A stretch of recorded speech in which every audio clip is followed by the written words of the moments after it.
ਕਾ ਖਾਲਸਾ ਵਾਹਿਗੁਰੂ ਜੀ ਕੀ ਫਤਿਹ। ਦੇਸ਼ ਵਿਦੇਸ਼ ਵਿੱਚ ਵੱਸਦੀ ਸਿੱਖ ਕੌਮ ਨੂੰ ਨਿਮਰਤਾ ਸਹਿਤ ਬੇਨਤੀ ਹੈ ਕਿ ਜੂਨ ਦੀ 33ਵੀਂ ਵਰ੍ਹੇਗੰਢ ਦੇ ਉੱਤੇ ਆਓ ਆਪਾਂ ਸਾਰੇ ਪਾਲਣ ਕਰੀਏ ਕਿ ਕੌਮ ਦਾ ਇੱਕੋ ਇੱਕ ਹੀ ਮੁੱਦਾ ਹੈ, ਉਹ ਆ ਕੌਮ ਦੀ ਆਜ਼ਾਦੀ, ਕੌਮ ਦਾ ਕੌਮੀ ਘਰ ਖਾਲਿਸਤਾਨ। ਉਹਦੀ ਪ੍ਰਾਪਤੀ ਦੇ ਲਈ ਅਸੀਂ ਲਾਮਬੰਦ ਹੋਈਏ। ਸਾਡਾ ਹੋਰ ਕੋਈ ਵੀ ਮਸਲਾ ਨਹੀਂ, ਕੋਈ ਵੀ ਮੁੱਦਾ ਨਹੀਂ, ਇੱਕੋ ਇੱਕ ਮੁੱਦਾ ਕੌਮ ਦੀ ਆਜ਼ਾਦੀ ਹੈ। ਸੋ ਉਹਦੇ ਉੱਤੇ ਅਸੀਂ ਪਰਨ ਕਰੀਏ। ਇਸ ਜੂਨ ਦੇ ਮਹੀਨੇ ਦੇ ਵਿੱਚ 33ਵੀਂ ਵਰ੍ਹੇਗੰਢ ਦੇ ਉੱਤੇ ਪਰਨ ਕਰੀਏ ਕਿ ਅਸੀਂ ਆਪਣੇ ਕੌਮੀ ਘਰ ਖਾਲਿਸਤਾਨ ਦੀ ਪ੍ਰਾਪਤੀ ਲਈ ਜੂਝਦੇ ਰਹਾਂਗੇ। ਵਾਹਿਗੁਰੂ ਜੀ ਕਾ ਖਾਲਸਾ, ਵਾਹਿਗੁਰੂ ਜੀ ਕੀ ਫਤਿਹ।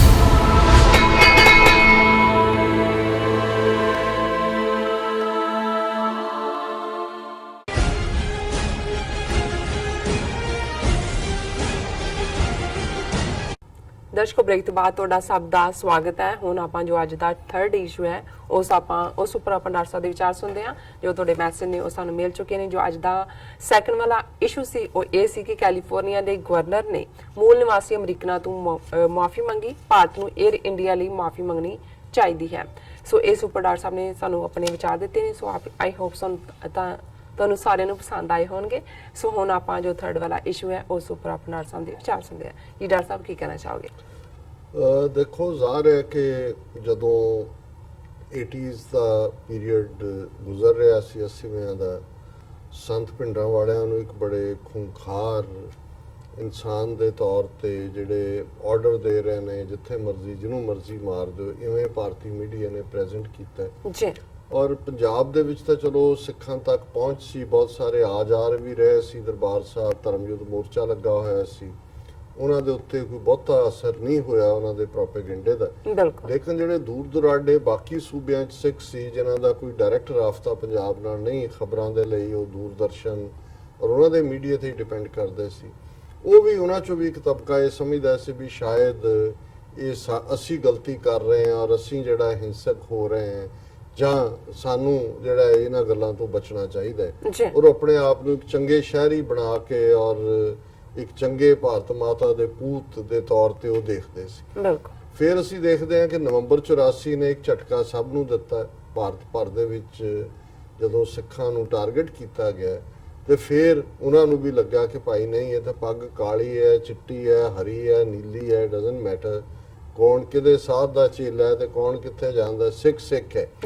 ਲੇਕਿਨ ਉਹ ਸਾਰੇ ਤੋਂ ਬਾਅਦ ਫਿਰ ਜਿਵੇਂ ਹੁੰਦਾ ਹੈ ਕਿ ਵੀ ਚਲੋ ਇੰਦਰਾ ਗਾਂਧੀ ਨੇ ਕੀਤਾ ਸੀ, ਉਹ ਮਾਰੀ ਗਈ, ਉਹ ਰਾਜੀਵ ਗਾਂਧੀ ਵੀ ਚਲਾ ਗਿਆ, ਹੁਣ ਨਹੀਂ, ਇਹ ਸਾਰਾ ਭਾਰਤ ਡੈਮੋਕ੍ਰੇਸੀ ਔਰ ਲੋਕ, ਹੁਣ ਇਹ ਨਹੀਂ ਵਾਪਰੇਗਾ। ਜਿਵੇਂ ਹੋਪਿੰਗ ਅਗੇਂਸਟ ਹੋਪ ਸਾਡੀ ਫਾਲੀ ਹੁੰਦੀ ਹੈ ਹਿਊਮਨ ਨੇਚਰ ਦੀ। ਲੇਕਿਨ ਹੁਣ ਔਰ ਬੀਜੇਪੀ ਸਿੱਖਾਂ ਦੀ ਹਮਦਰਦ ਬਣ ਕੇ ਵਿੱਚ ਵੜਦੀ ਰਹੀ। ਦੇਖੋ ਜੀ, ਕਾਂਗਰਸ ਨੇ ਕੀਤਾ, ਅਸੀਂ ਹੁਣ ਸਿੱਟ ਬਿਠਾ ਦਿੱਤੀ ਹੈ, ਅਸੀਂ ਉਹਨੂੰ ਸਜ਼ਾ ਦੇ ਰਹੇ, ਇਹਨੂੰ ਸਜ਼ਾ ਦੇ ਰਹੇ। ਔਰ ਇਸ ਦੌਰ ਦੇ ਵਿੱਚ ਉਸ ਕਿਸਮ ਦੇ ਜਿਹੜੇ ਆਪਣੇ ਆਪ ਨੂੰ ਮੋਡਰੇਟ ਕਹਿਣ ਵਾਲੇ ਸਿੱਖ ਸੀ, ਉਹ ਵੀ ਕਈ ਵਾਰੀ ਜਿਹੜੇ ਆ ਉਹ ਦੂਜੇ ਹਿੰਦੂ ਤਵੀਆਂ ਦੇ ਨਾਲ ਜਾਂ ਦੂਜੇ ਰਲ ਕੇ ਉਹ ਸਿੱਖਾਂ ਨੂੰ ਅਬਿਊਜ਼ ਕਰਦੇ ਸੀ ਕਿ ਜੀ ਫੰਡਾਮੈਂਟਲਿਸਟ ਖਰਾਬ ਕਰ ਰਹੇ ਨੇ, ਜਾਂ ਬਾਹਰਲੇ ਸਿੱਖਾਂ ਦੇ ਦੁਆਲੇ ਹੋ ਜਾਂਦੇ ਨੇ ਕਿ ਜੀ ਬਾਹਰ ਇਹ ਖਾਲਿਸਤਾਨ ਦੇ ਨਾਅਰੇ ਲਾਉਂਦੇ ਨੇ, ਜੁੱਤੀਆਂ ਸਾਨੂੰ ਪੈਂਦੀਆਂ, ਇਹ ਬਾਹਰਲੇ ਇਹ ਕਰਦੇ ਨੇ, ਉਹ ਕਰਦੇ ਨੇ। ਪਰ ਹੁਣ ਇਹ ਦਿੱਲੀ ਵਾਲੀ ਘਟਨਾ ਜਿਹੜੀ ਪਿਓ ਪੁੱਤਰ ਦੇ ਨਾਲ ਵਾਪਰੀ, ਜੋ ਵਹਿਸ਼ੀਪੁਣਾ ਪੁਲਿਸ ਨੇ ਕੀਤਾ, ਔਰ ਉਹਦੇ 'ਚ ਇੱਕ ਵਾਰੀ ਅਗੇਂਸਟ ਸੋਸਾਇਟੀ ਦੀ ਪੋਲਰਾਈਜੇਸ਼ਨ ਹੋਈ। ਤੁਹਾਨੂੰ ਕੋਈ ਟਵਿੱਟਰ ਤੇ ਜਾਂ ਕੋਈ ਅਦਰਵਾਈਜ਼ ਸਿੱਖਾਂ ਦੀ ਹਮਾਇਤ ਖਲੋਤਾ ਨਜ਼ਰ ਨਹੀਂ ਆਉਂਦਾ। ਇਹੀ ਨਹੀਂ ਕਿ ਵੀ ਈਵਨ ਉੱਥੇ ਜਦੋਂ ਉਹ ਵਾਕਿਆ ਸ਼ਾਮ ਨੂੰ ਫੁੱਲ ਚੱਲ ਰਿਹਾ ਸੀ, ਸੈਂਕੜਿਆਂ ਲੋਕ ਲੰਘ ਰਹੇ ਸੀ, ਕਿ ਕਿਸੇ ਨੇ ਪੁਲਿਸ ਨੂੰ ਰੋਕਿਆ ਹੋਏ ਜਾਂ ਨਾਅਰੇਬਾਜ਼ੀ ਕੀਤੀ ਹੋਏ ਕਿ ਭਾਈ ਇਹ ਕੰਮ ਨਾ ਕਰੋ, ਜਾਂ ਉਸ ਤੋਂ ਬਾਅਦ ਕੋਈ ਉਹਨਾਂ ਦੀ ਭੀੜ ਇਕੱਠੀ ਹੋਈ ਹੋਏ ਕਿ ਨਹੀਂ ਤੁਸੀਂ ਸਿੱਖਾਂ ਨਾਲ ਧੱਕਾ ਕੀਤਾ, ਉਹ ਸਿੱਖਾਂ ਦੇ ਹੀ ਆਇਆ ਕਿ ਵੀ ਉਹਨਾਂ ਨੇ ਆਪਣਾ ਬਚਾਅ ਵੀ ਕੀਤਾ, ਬਾਅਦ ਦੇ ਵਿੱਚ ਪ੍ਰੋਟੈਸਟ ਵੀ ਕੀਤਾ। ਔਰ ਉਹ ਜਿਹੜਾ ਈਵਨ ਟਵਿੱਟਰ ਤੇ ਜਾਂ ਇੰਸਟਾਗ੍ਰਾਮ ਤੇ ਜਾਂ ਸੋਸ਼ਲ ਮੀਡੀਆ ਤੇ ਵੀ ਸਿੱਖ ਹੀ ਇਸ ਗੱਲ ਨੂੰ ਡਿਫੈਂਡ ਕਰਨ ਤੇ ਲੱਗੇ ਹੋਏ ਨੇ। ਹਾਲਾਂਕਿ ਸਾਡੇ ਵਿਚਲੇ ਜਿਹੜੀਆਂ ਡੁਪਲੀਕੇਟ ਆਈਡੀਜ਼ ਦੇ ਨਾਲ ਵਿੱਚ ਵਾੜੇ ਲੋਕ ਨੇ, ਸਿੱਖ ਸ਼ਕਲਾਂ ਵਾਲੇ, ਉਹਨਾਂ ਤੋਂ ਵਿਰੋਧ ਵੀ ਕਰਾ, ਪਰ ਕੁੱਲ ਮਿਲਾ ਕੇ ਇਸ ਗੱਲ ਨੇ ਸਿੱਖਾਂ ਨੂੰ ਐਮੋਸ਼ਨਲੀ ਯੂਨਾਈਟ ਕੀਤਾ। ਔਰ ਜਿਵੇਂ ਅਸੀਂ ਕੱਲ ਵੀ ਜ਼ਿਕਰ ਕੀਤਾ ਸੀ ਕਿ ਬੀਬੀ ਜਿਹੜੀ ਜਿਹਦਾ ਨਾਂ ਹਾਰਡੀ ਕੌਰ ਕਰਕੇ ਐਜ਼ ਏ ਰੈਪਰ ਹੈ, ਹਾਲਾਂਕਿ ਉਹ ਬਿਲਕੁਲ ਹਿੱਲੀ ਹੋਈ ਹੈ, ਉਹ ਸਿੱਖਾਂ ਨੂੰ ਵੀ ਗਾਲਾਂ ਕੱਢਦੀ ਹੈ। ਪਹਿਲਾਂ ਇੱਕ ਵਾਰੀ ਕੁਝ ਸਾਲ ਪਹਿਲਾਂ ਚੰਡੀਗੜ੍ਹ ਦੇ ਇੱਕ ਸ਼ੋਅ ਵੇਲੇ ਉਹਨੇ ਬਹੁਤ ਘਟੀਆ ਹਰਕਤਾਂ ਕੀਤੀਆਂ ਸੀ, ਸੇ ਗੁਰੂਆਂ ਦੇ ਖਿਲਾਫ ਵੀ ਉਹਨੇ ਕਿਹਾ। ਜੀ। ਉਹਦੇ ਪਿਓ ਨੂੰ ਜਿਉਂਦੇ ਸਾੜਤਾ ਸੀ ਕਾਨਪੁਰ ਨਵੰਬਰ 84 ਦੇ ਵਿੱਚ। ਉਹਦੀ ਮਾਂ ਦਾ ਬਿਊਟੀ ਪਾਰਲਰ ਜਿਹੜਾ ਉਹ ਸਾੜ ਸੁੱਟ ਦਿੱਤਾ ਸੀ। ਬਾਅਦ ਚ ਲੁਧਿਆਣੇ ਆਏ, ਇੰਗਲੈਂਡ 'ਚ ਉਹਨੇ ਵਿਆਹ ਕੀਤਾ ਔਰ ਉਹ ਹੁਣ ਇੰਗਲੈਂਡ ਦੀ ਸਿਟੀਜ਼ਨ ਹੈ। ਜੀ। ਉਹਨੇ ਪਿਛਲੇ ਦਿਨਾਂ 'ਚ ਜਿਹੜਾ ਉਹ ਟਵੀਟ ਜਾਂ ਇੰਸਟਾਗ੍ਰਾਮ ਤੇ ਉਹਨੇ ਯੋਗੀ ਆਦਿੱਤਿਆਨਾਥ ਨੂੰ, ਮੋਹਨ ਭਾਗਵਤ ਨੂੰ, ਆਰਐਸਐਸ ਸੈਕੂਲਰ ਬਣੇ ਉਹਨਾਂ ਸਾਰਿਆਂ ਨੂੰ ਉਹਨੇ ਭੰਨਿਆ। ਉਹਨੇ ਇੱਕ ਦੋ ਟਵੀਟ ਕੀਤੇ ਜਿਹੜੇ ਝੂਠੇ ਸਿੱਖ ਪੁਲਿਸ ਮੁਕਾਬਲਿਆਂ 'ਚ ਮਾਰੇ ਜੀ। ਔਰ ਉਹਦੇ ਖਿਲਾਫ ਦੇਸ਼ ਧਰੋਹ ਦੇ ਕੇਸ ਯੂਪੀ ਦੇ ਵਿੱਚ ਰਜਿਸਟਰ ਹੋਏ। ਦੇਖੋ ਔਰ ਇਸ ਦੇ ਉੱਤੇ ਭੈਣ ਜੀ ਅਮਨਜੋਤ ਕੌਰ ਦੀ ਲਿਖਤ ਜਿਹੜੀਆਂ, ਹਾਲਾਂਕਿ ਲਿਖਤਾਂ ਤਾਂ ਉਹਨਾਂ ਦੀਆਂ ਦੋ ਨੇ, ਜੀ। ਪਰ ਮੈਂ ਇੱਕ ਤਾਂ ਇਹ ਕਿ ਬੀਜੇਪੀ ਐਂਗਰੀ ਹੈ ਸ਼੍ਰੋਮਣੀ ਅਕਾਲੀ ਦਲ ਫॉर ਸਪੋਰਟਿੰਗ ਦਿੱਲੀ ਸਿੱਖਸ, ਜੀ। ਕਿ ਵੀ ਉਹਨਾਂ ਨੇ ਮਨਜਿੰਦਰ ਸਿਰਸਾ, ਭਾਵੇਂ ਉਹ ਆਪਣੇ ਡਰਾਮੇ ਕਰ ਰਿਹਾ ਹੈ ਕਿਉਂਕਿ ਚੋਣਾਂ ਆ ਰਹੀਆਂ ਨੇ ਅਸੈਂਬਲੀ ਦੀਆਂ ਦਿੱਲੀ ਦੀਆਂ, ਪਰ ਬੀਜੇਪੀ ਇਸ ਤੇ ਵੀ ਨਾ ਖੁਸ਼ ਹੈ ਕਿ ਵੀ ਤੂੰ ਸਾਡਾ ਐਮਐਲਏ ਹੋ ਕੇ ਤੂੰ ਦਿੱਲੀ ਪੁਲਿਸ ਦੇ ਖਿਲਾਫ ਔਰ ਸਰਕਾਰ ਦੇ ਤੋਂ ਮੰਗ ਕਰ ਰਿਹਾ ਕਿ ਇਨਸਾਫ ਦਿਓ। ਪਰ ਜਿਹੜੀ ਉਹਨਾਂ ਨੇ ਲਿਖਿਆ ਕਿ moderate Sikhs feel the heat in India, ਕਿ ਜਿਹੜੇ ਆਪਣੇ ਆਪ ਨੂੰ ਮੋਡਰੇਟ ਕਹਿਣ ਵਾਲੇ ਸੀ ਹੁਣ ਇਹ ਤਪਸ਼ ਉਹਨਾਂ ਤੱਕ ਵੀ ਪਹੁੰਚੀ ਹੈ। ਜੀ। Hardcore who is hardly religious, drinks, smokes and sings rap songs, has been posing on social media and speaking against Indian government, RSS, Brahmanism, Yogi Adityanath, Mohan Bhagwat on Facebook, Instagram, Twitter. She has also posted documentaries on disappearances and fake encounters of Sikhs in India. Her own father was killed, burnt alive in Kanpur in 1984, and her mother's beauty parlor was burnt. I already discussed kar liya. जी। Ironically, same UP police never punished anyone who burnt her house and killed her father. ਕਿ ਉਹ UP police ਜਿਹਨੇ ਕਦੇ ਵੀ ਉਹਦੇ ਪਿਓ ਦੇ ਨੂੰ ਜਿਉਂਦੇ ਸਾੜਨ ਵਾਲੇ ਔਰ ਉਹਨਾਂ ਦੀ ਮਾਂ ਦੇ ਉਸ ਘਰ ਨੂੰ ਸਾੜਨ ਵਾਲੇ ਨੂੰ ਕਦੇ ਉਹਨਾਂ ਨੇ ਚਾਰਜ ਨਹੀਂ ਕੀਤਾ justice, and forced her to leave India for UK, while they have charged her for sedition and 3 more charges under Indian Penal Code and waging war against India just due to her posts against Mohan Bhagwat and Yogi Adityanath. ਉਹਦੇ ਤੇ ਉਹਨਾਂ ਨੇ ਦੇਸ਼ ਧਰੋਹ ਔਰ ਭਾਰਤ ਦੇ ਖਿਲਾਫ ਜੰਗ ਛੇੜਨ ਦਾ ਜਿਹੜਾ ਹੈ ਉਹ ਦੋਸ਼ ਲਾ ਕੇ ਕੇਸ ਰਜਿਸਟਰ ਕੀਤੇ ਨੇ। ਜੀ। The lawyer who filed multiple cases against her is an RSS member and a Brahmin himself. RSS ਦਾ ਬ੍ਰਾਹਮਣ ਹੈ। Even KPS Gill's nephew Hartosh Bal is appalled at this flood of charges against her. ਇਹ ਵੀ ਹਰਤੋਸ਼ ਬਾਲ ਜਿਹੜਾ ਉਹਨੂੰ KP Gill ਨੂੰ justify, ਉਹ ਵੀ ਕਹਿ ਰਿਹਾ ਹੈ ਕਿ ਹੱਦ ਹੋ ਗਈ। ਉਹ ਜਿਹੜੀ ਬਿਲਕੁਲ ਹੀ ਜਿਹਦਾ ਕਿਸੇ ਕੋਈ ਸਿੱਖੀ ਨਾਲ ਵੀ ਲਾਗਾ ਦੇਗਾ ਨਹੀਂ, ਰਾਦਰ ਸਭ ਕੁਝ ਉਹ ਕਰਦੀ ਹੈ ਜੋ ਸਿੱਖਾਂ ਨੂੰ ਚੜਾਉਂਦਾ ਹੈ। ਉਹਨੇ ਜੇ ਕੋਈ 4 ਪੋਸਟਾਂ ਪਾ ਦਿੱਤੀਆਂ ਵੀ ਤੁਹਾਡੀ ਕਰਤੂਤ ਕੀ ਹੈ, ਤੇ ਉਹਨੂੰ ਜਿਹੜਾ ਉਹ ਚਾਰਜ ਦੇਸ਼ ਧਰੋਹੀ ਬਣਾ ਦਿੱਤਾ ਹੈ। ਬਿਲਕੁਲ। Irony is that Mohan Bhagwat doesn't hold any public office in India. RSS is not a government body. Still hardcore, whose real name is Taranjeet Kaur Dhillon, has been booked for sedition for posts against him and a thrice banned unconstitutional body like RSS. ਕਿ ਵੀ 3 ਵਾਰ ਗੈਰ ਸੰਵਿਧਾਨਕ ਕਹਿ ਕੇ RSS ਨੂੰ ban ਕੀਤਾ ਗਿਆ, ਉਹਦੇ ਖਿਲਾਫ ਪੋਸਟਾਂ ਤੇ ਇੱਕ ਬ੍ਰਿਟਿਸ਼ ਸਿਟੀਜ਼ਨ ਜਿਹੜੀ ਹੈ ਉਹਨੂੰ ਉਹਨਾਂ ਨੇ ਬੁੱਕ ਕੀਤਾ। I hope this and incidents like police brutality against Sikhs across India, mob attacks and threats to Sikhs make them wake up. ਇਹ ਜਿਹੜੇ ਮੋਡਰੇਟ ਬਣੇ ਹੋਏ ਨੇ ਆ ਜੋ ਹੁਣ ਚੱਲ ਰਿਹਾ ਹੈ, ਘੱਟੋ ਘੱਟ ਇਸ ਤੋਂ ਬਾਅਦ ਉਹ ਜਾਗਣਗੇ। Whether a Sikh is observant or not, religious or not, he has no justice in India and is always dependent on mercy of majority. When will Sikhs wake up and show anak? ਕਿ ਸਿੱਖ ਭਾਵੇਂ ਕੋਈ practising ਹੈ ਜਾਂ ਨਹੀਂ ਹੈ, ਧਾਰਮਿਕ ਹੈ ਜਾਂ ਨਹੀਂ ਹੈ, ਉਹਨੂੰ ਭਾਰਤ ਦੇ ਵਿੱਚ ਕਦੇ ਇਨਸਾਫ ਨਹੀਂ ਮਿਲਣਾ। ਕਦੋਂ ਸਿੱਖ ਜਾਗਣਗੇ? This is not about Amritdhari Sikhs either. Still they got abused, trolled, threatened and charged under fake cases. ਕਿ ਵੀ ਅੰਮ੍ਰਿਤਧਾਰੀ ਸਿੱਖਾਂ ਨਾਲ ਸੰਬੰਧਿਤ ਇਹ ਕੋਈ ਗੱਲ ਨਹੀਂ ਹੈ, ਪਰ ਉਹਨਾਂ ਨੂੰ ਕਿਵੇਂ ਟਰੋਲ ਕੀਤਾ ਜਾਂਦਾ ਹੈ, ਮੁਕੱਦਮਿਆਂ 'ਚ ਫਸਾਇਆ ਜਾਂਦਾ ਹੈ, ਗਾਲਾਂ ਕੱਢੀਆਂ ਜਾਂਦੀਆਂ ਨੇ। What is chance for an ordinary Sikh then? ਕਿ ਆਮ ਸਿੱਖ ਦੇ ਕੀ ਚਾਂਸ ਰਹਿ ਜਾਂਦਾ ਹੈ? Hardcore's father and home in Kanpur will never come back to get justice, but she is charged with sedition by same UP police and courts. ਕਿ ਉਹ ਤਾਂ ਵਾਪਸ ਨਹੀਂ ਮੁੜਨੇ, ਉਹਦਾ ਪਿਓ ਵੀ ਸਾੜਤਾ, ਘਰ ਵੀ ਸਾੜਤਾ, ਪਰ ਯੂਪੀ ਪੁਲਿਸ ਜਿਹੜੀ ਆ ਉਹਨੂੰ ਦੇਸ਼ ਧਰੋਹੀ ਬਣਾ ਰਹੀ ਹੈ। ਬਿਲਕੁਲ। ਜੇ ਇਹ ਦੋਗਲਾਪਨ ਤੇ ਗੁਲਾਮੀ ਨਹੀਂ ਤੇ ਹੋਰ ਕੀ ਹੈ? ਹੋਰ ਕਿੰਨੀਆਂ ਜੁੱਤੀਆਂ ਖਾਣੀਆਂ ਨੇ ਜਾਗਣ ਤੋਂ ਪਹਿਲੇ, ਕਿੰਨੀਆਂ ਜੁੱਤੀਆਂ ਖਾਣੀਆਂ। ਔਰ ਉਸ ਅਖੀਰ ਚ ਉਹਨਾਂ ਨੇ ਕਿਹਾ, I hope Panthak Sikhs also take up treatment of non-religious Sikh in India to further enlist support for our ultimate protection of interests, which is nothing short of a Sikh homeland.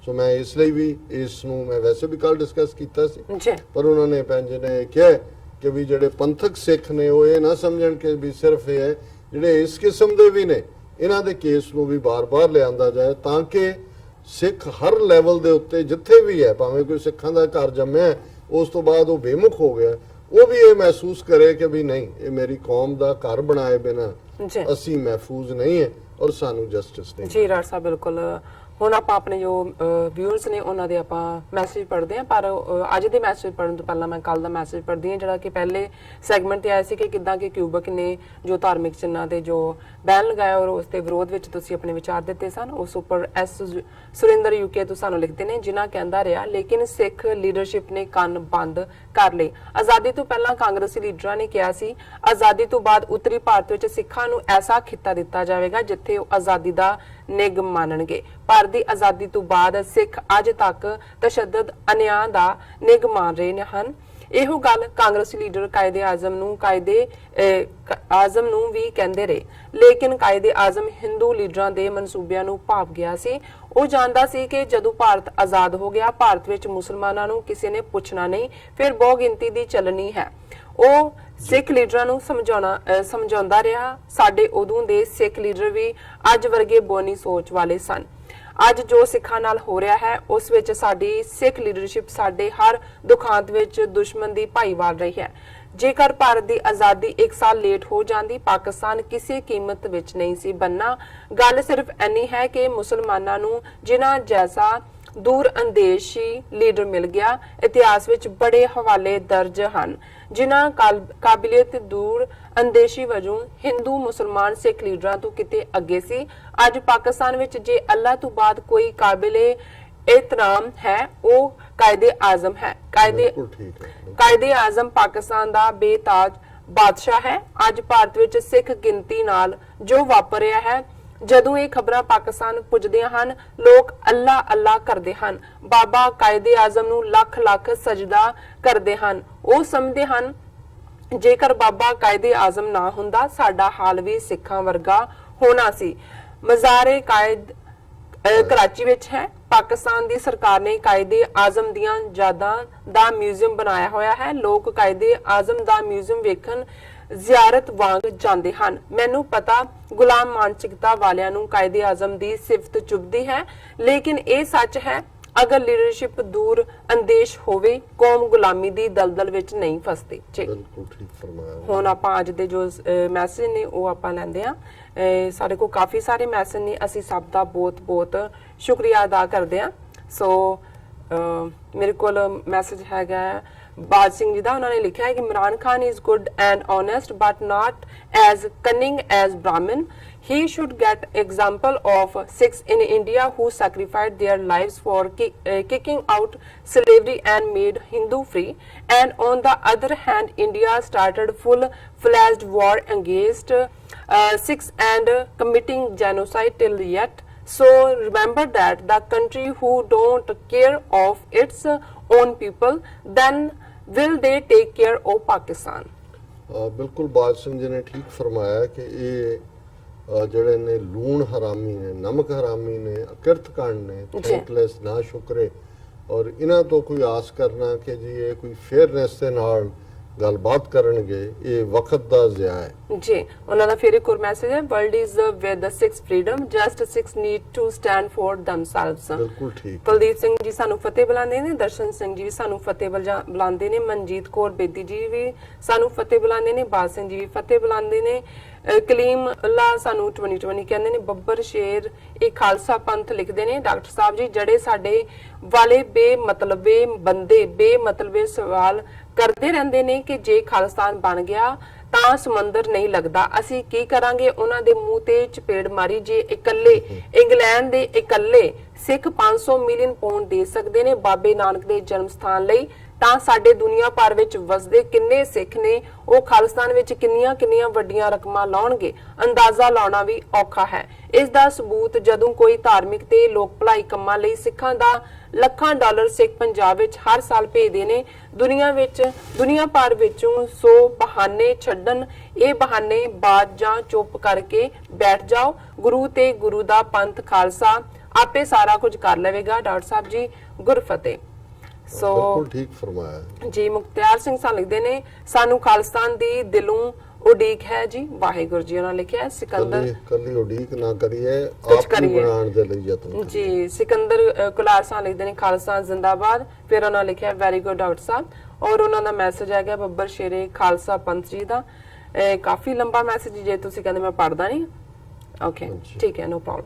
Doctor Sahib ji Waheguru ji ਕਾ ਖਾਲਸਾ ਵਾਹਿਗੁਰੂ ਜੀ ਕੀ ਫਤਿਹ। Doctor Sahib ji Delhi ਵਿੱਚ ਜਿਸ ਸਿੱਖ ਨੂੰ ਮਨੂਵਾਦ ਦੀ police ਨੇ ਬੁਰੀ ਤਰ੍ਹਾਂ ਮਾਰਿਆ, ਉਸ ਸਿੱਖ driver ਨੇ ਬਿਆਨ ਵਿੱਚ ਕਿਹਾ ਜੋ ਪੁਲਿਸ ਦੇ ਉੱਚ ਅਧਿਕਾਰੀ ਨੂੰ ਦਿੱਤਾ। ਜਦੋਂ ਉਹਨਾਂ ਅਧਿਕਾਰੀ ਨੇ ਪੁੱਛਿਆ ਕਿ ਗੱਲ ਹੋਈ ਸ਼ੁਰੂ ਤੋਂ ਦੱਸੋ, ਉਹ ਸਿੱਖ ਇਹਨੇ ਕਿਹਾ ਕਿ ਮੇਰੇ ਨਾਲ ਉਹਨਾਂ ਪੁਲਿਸ ਵਾਲਿਆਂ ਦੀਆਂ ਅੱਖਾਂ ਵਿੱਚ ਨਫ਼ਰਤ ਤੇ ਗੁੱਸਾ ਸੀ ਜਿਵੇਂ ਸਦੀਆਂ ਦੀ ਨਫ਼ਰਤ ਹੋਵੇ, ਜੋ ਕਿ ਸੱਚੀ ਗੱਲ ਹੈ। ਸਾਢੇ ਪੰਜ ਸਦੀਆਂ ਤੋਂ ਹੈ। ਦੂਜਾ, ਜਿਸ ਸਿੱਖ ਦੀ ਦਸਤਾਰ ਤੇ ਨਫ਼ਰਤ ਨਾਲ ਪੁਲਿਸ ਬੂਟ ਨਾਲ ਠੁੱਡੇ ਮਾਰੇ, ਉਸੇ ਦਸਤਾਰ ਨਾਲ ਪਾਟਿਆ ਪੁਲਿਸ ਵਾਲੇ ਦਾ ਸਿਰ ਦਾ ਖੂਨ ਰੱਖਿਆ। ਇਹ ਸੁਨੇਹਾ ਕਿ ਸਿੱਖ ਦੀ ਦਸਤਾਰ ਤੇ ਦਸਤਾਰ ਧਾਰੀ ਸਿੱਖ ਜੰਗ ਦੇ ਮੈਦਾਨ ਵਿੱਚ ਦੁਸ਼ਮਣਾਂ ਦੇ ਜ਼ਖਮ ਵੀ ਭਰਦੀ ਹੈ।